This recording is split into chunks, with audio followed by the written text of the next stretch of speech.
संत ज्ञानेश्वर महाराज पालखी सोहळ्यामध्ये पालखीच्या रथापुढे जी 5 क्रमांकाची दिंडी आहे त्या दिंडीच्या मधील वारकऱ्यांची भावना आपण या ठिकाणी प्रतिक्रिया घेण्याचा प्रयत्न करत आहोत। या ठिकाणी पाहू शकता भोजनाची तयारी सुरू असताना दिसत आहे, भोजन करण्यात येत आहे। या ठिकाणी पाहू शकता मोठ्या प्रमाणामध्ये वारकऱ्यांसाठी जेवण या ठिकाणी अन्न तयार करण्याची प्रक्रिया आता सुरू आहे। यामध्ये एका कढईमध्ये या ठिकाणी शिरा आपल्याला दिसत आहे जो आपण जेवणासाठी वापरणार आहे। आणि या जे अन्नदाते आहे जे बिराजदार कुटुंब आहे आपल्यासोबत त्यांच्या प्रतिक्रिया घेऊया आपण। ताई काय सांगा? या दिंडीला आपण जेवण दिलेलं आहे ह्या वर्षी। एकूण जवळजवळ 22 दिवसाचा हा प्रवास आहे आणि 22 दिवस सकाळचा नाश्ता असेल, दुपारचं जेवण असेल आणि संध्याकाळचं जेवण असेल एवढं परिपूर्ण म्हणजे एवढं जेवण तुम्हाला द्यावं लागतं आणि यासाठी मोठा खर्च बी येतोय। आम्ही खर्चाचा हे करत नाही विचार, पण आपल्या थ्रू काहीतरी चांगली गोष्ट घडते त्यामुळे काही वाटत नाही, आनंद वाटतो। काय सांगाल या सेवेबद्दल? काय सांगाल? खूप आनंदाचा विषय आहे।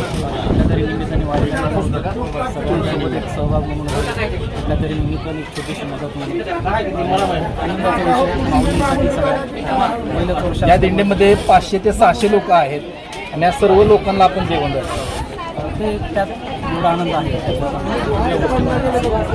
सगळ्यात मोठी गोष्ट की हा दिवस जो आम्हाला मिळाला माऊलींसाठी सेवा करण्यासाठी तो आनंद आपण पाहिलं तर या ठिकाणी जे बिराजदार दाम्पत्य आहे ज्यांनी संपूर्ण खर्च ह्या दिंडीचा जेवणाचा उचललेला आहे। जवळजवळ 22 दिवसाचा हा प्रवास, सकाळचं नाश्ता असेल, दुपारचं जेवण असेल आणि संध्याकाळचं जेवण असेल असं संपूर्ण खर्च ह्या कुटुंबाने उचललेला आहे। संत ज्ञानेश्वर महाराज पालखी सोहळ्याच्या पुढे जी 5 क्रमांकाची दिंडी आहे, जी दिंडी आहे हबप श्री शरद महाराज विष्णू पंत गायकवाड वेळापूर तालुका माळशिरस ही दिंडी असते आणि ह्या दिंडीमध्ये जवळजवळ 500 ते 600 लोक वारकरी बांधव सहभागी आहेत आणि या दिंडीच्या प्रमुख आहेत। काय सांगा?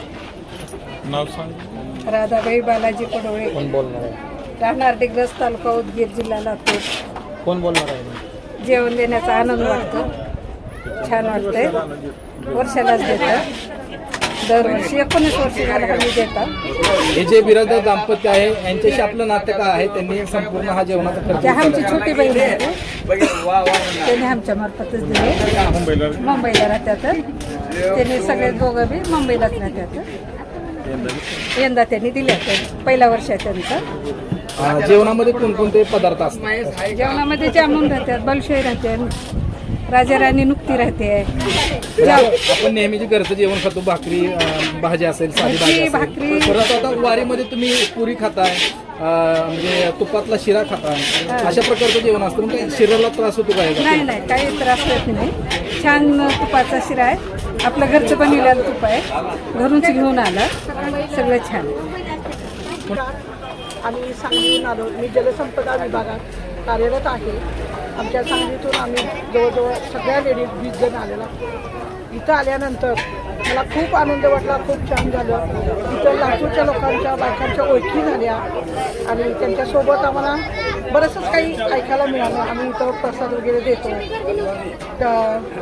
सगळ्यांना, म्हणजे दिंडीतल्या सर्व लोकांना, आणि उरलेला महाप्रसाद बाकी वारकऱ्यांच्या सोबत जे दर्शनाला आलेले असतात त्यांना पण देतात। मी इथं ऐकून मला खूप आनंद वाटला आणि हे जे काही त्यांनी केलेलं आहे त्याच्याबद्दल मी त्यांचे मनपूर्वक आभार मानते। आणि त्यांच्याकडून मला बरंचसं काही शिकायला मिळालं की बाबा आपण दिंडीत आलो, पण आपण दिंडीतून सर्वसामान्य लोकांच्या सोबत किंवा लेडीज असो, जेंट्स असो, त्यांच्याकडून माहिती, त्यांचे मनपूर्वक आभार मानते।